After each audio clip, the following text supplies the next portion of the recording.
CMQ investors, welcome to the show. It's great to have you here. In this episode, we are going to do something that is very Charlie Munger-like, and that is we are going to study the mistakes of others, talk about them, and the reason we're doing this is so that we can avoid these mistakes. Now, these are not just any mistakes. These are 9 behavioral patterns, behavioral traits, let me actually see how they word it here because it comes from a study. These are 9 investing behaviors that undermine investment performance.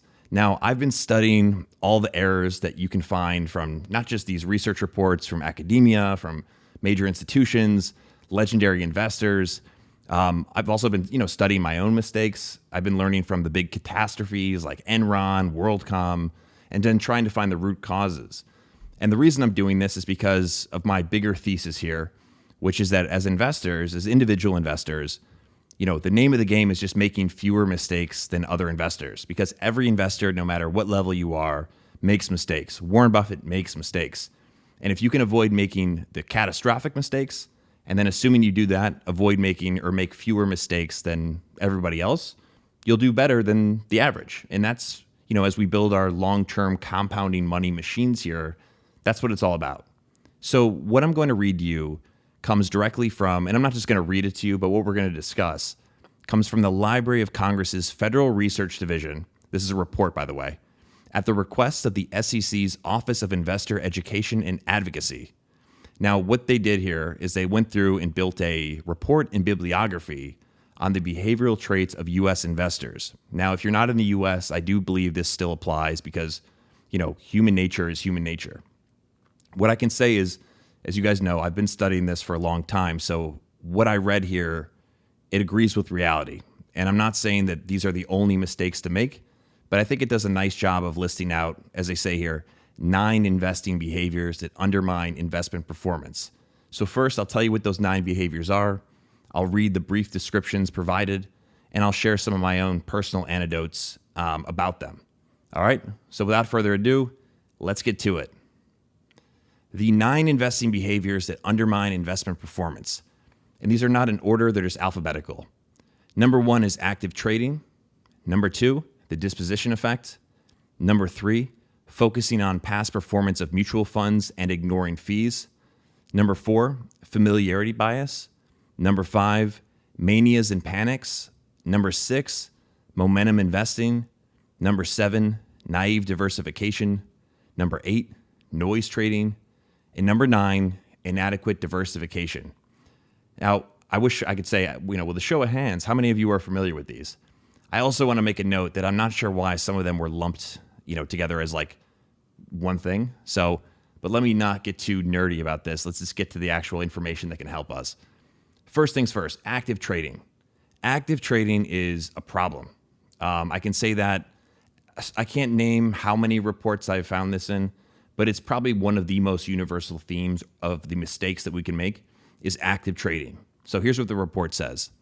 An investor using an active trading investment strategy engages in regular, ongoing buying and selling of investments.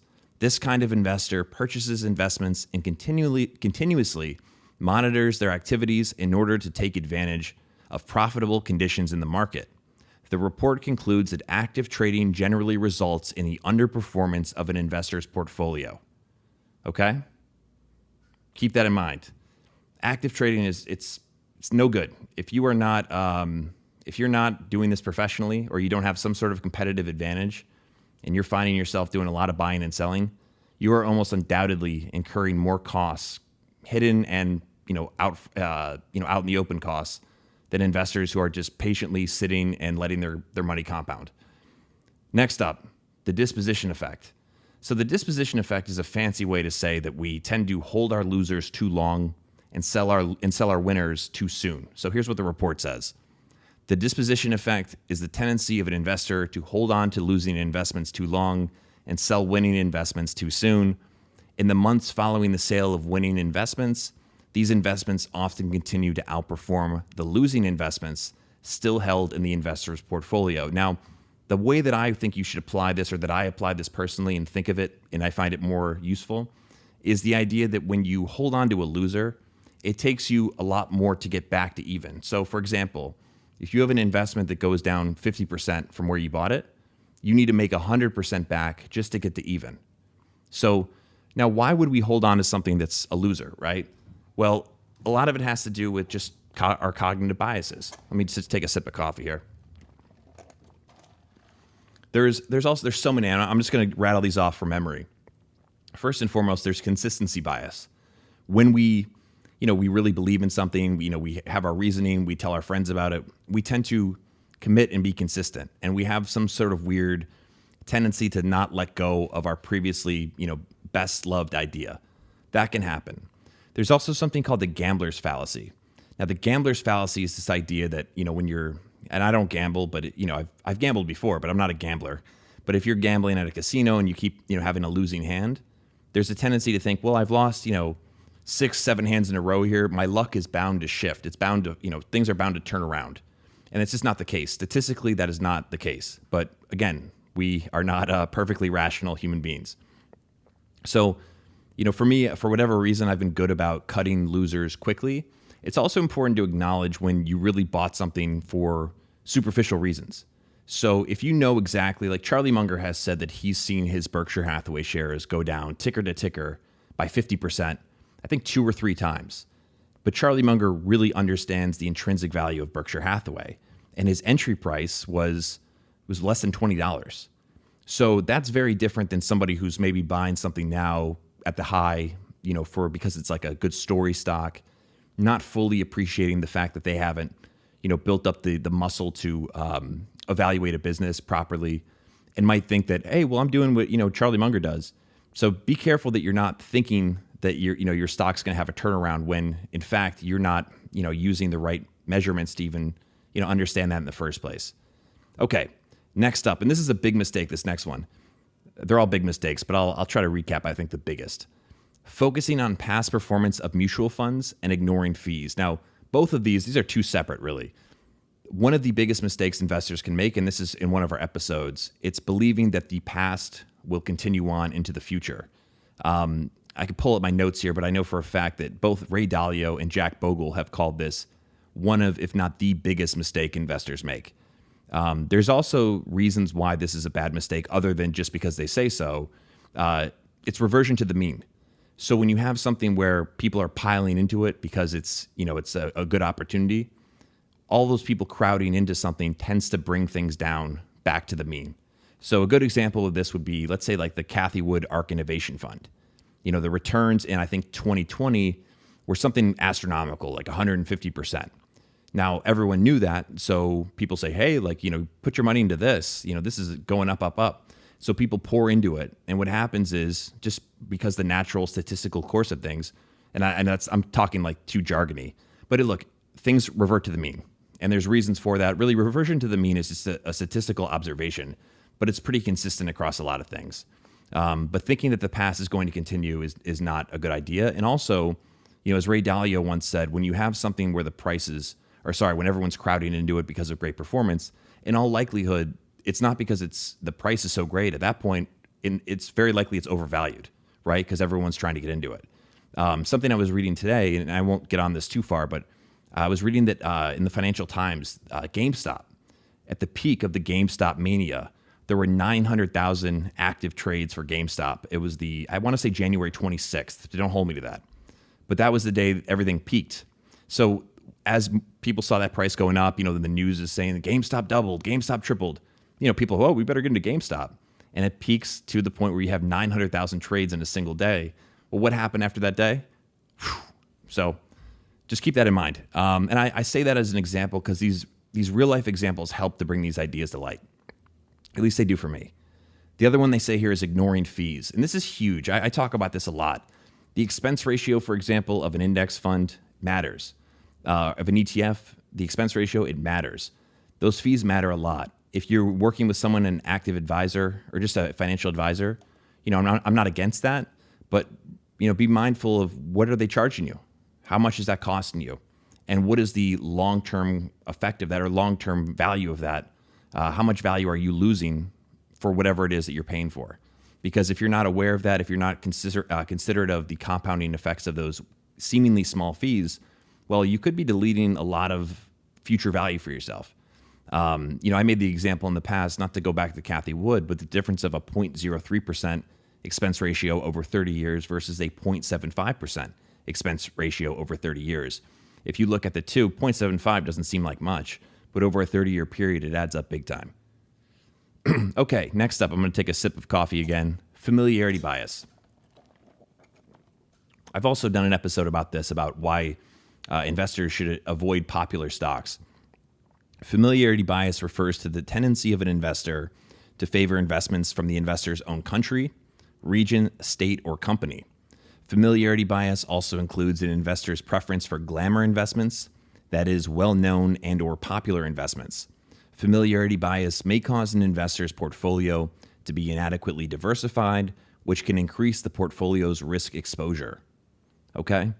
So there's not much more to say about that, but we tend to like things that are familiar to us, and we tend to choose those things over those things that are not familiar to us or less familiar to us. So that can affect us as investors. Next up, manias and panics. This has been a personal obsession of mine over the last, couple months.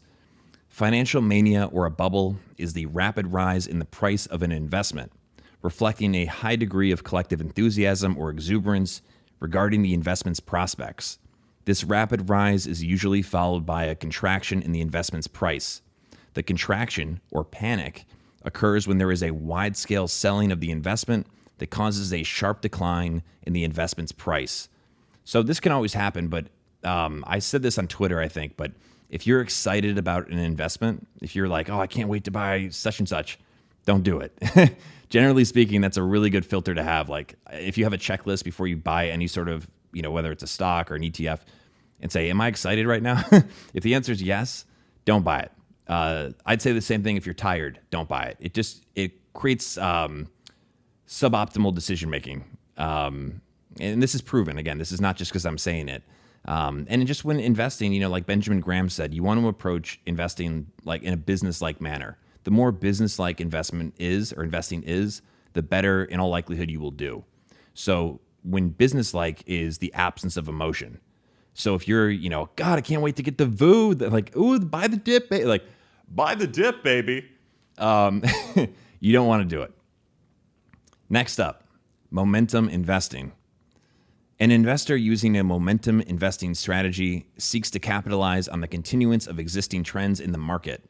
A momentum investor believes that large increases in the price of an investment will be followed by additional gains, and vice versa for declining values.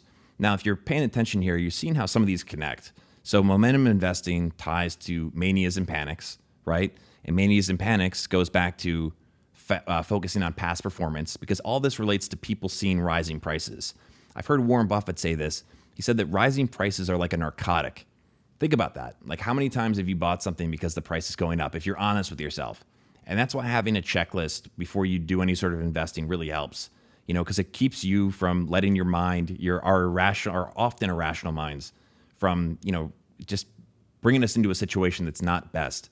Something that I made a mistake doing, and I like to talk about my mistakes too. As our boy Charlie Munger says, it's important to rub your nose in your own mistakes. I made some great investments during the start of COVID, right? Like, I didn't buy the dip, I bought the bottom. As some of those investments went up and I needed things to do in terms of, I needed something productive to do with extra capital, I increased my positions in some of these individual names. Now, thankfully, I had a margin of safety, so I didn't, absolutely destroy myself.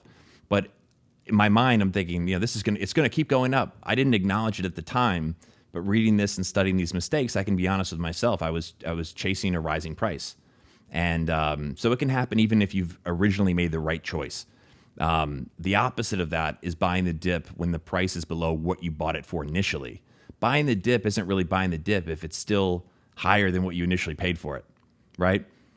Okay, moving on here, we have three more. Naive diversification.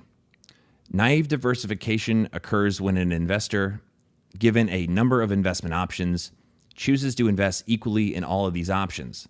While this strategy may not necessarily result in diminished performance, it may increase the risk exposure of an investor's portfolio depending upon the risk level of each investment option. So let me give you an example of this. The way that I understand it. Another sip of coffee. By the way, we are on Instagram Live right now doing this podcast, so I'm speaking to our audience there. So this is like we have a live audience. Here, I'm gonna have to put some post production of everybody clapping like a sitcom.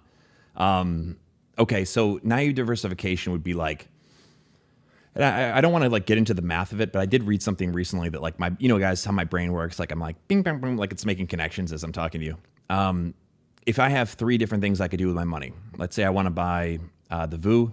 I want to buy, I'm making this up by the way, but like I want to buy crypto, I want to buy Bitcoin, and I want to buy, let's say like the bond index or something like that. Well, this naive diversification would be putting, 1/3 equally of the capital, putting a third here, a third here, and a third here. Why that's risky is not all of those investments are as risky as, some of those investments are much more risky than others. And I'm not giving investment advice, but I personally would not want to put a third of whatever I'm allocating to crypto, because while crypto could have, some astronomical return in a, low probability situation, there's also the probability that the opposite happens. So that's very high risk. So I don't want to allocate my capital. Like diversification is not allocating in equal slices. That's what I get from this anyway. Next up, 2 more. Noise trading. Noise trading occurs when an investor makes a decision to buy or sell an investment without the use of fundamental data. That is economic, financial, and other qualitative or quantitative data that can affect the value of an investment. Noise traders generally have poor timing, follow trends, and overreact to good and bad news in the market. Last but not least, inadequate diversification. Inadequate diversification occurs when an investor's portfolio is too concentrated in a particular type of investment. Inadequate diversification increases the risk exposure of an investor's portfolio. Okay, so those are the nine, like Ferris Bueller, 9 times. Those are the 9 investing behaviors that undermine investment performance, according to a Library of Congress report from 2010 titled Behavioral Patterns of U.S. Investors. This was something that the Library of Congress's Federal Research Division, at request of the SEC's Office of Investor Education and Advocacy, prepared in a study looking at not only like basically a literature review, but also from their own analysis of the behavioral traits of U.S. investors. So I hope you learned something from that. We'll talk more about it here 1 second. I just saw someone asked, are you on Spotify? Yes, CMQ Investing is on, should be anywhere you can listen to podcasts, but I would check out Spotify, Apple Podcasts. Those are the 2 main ones.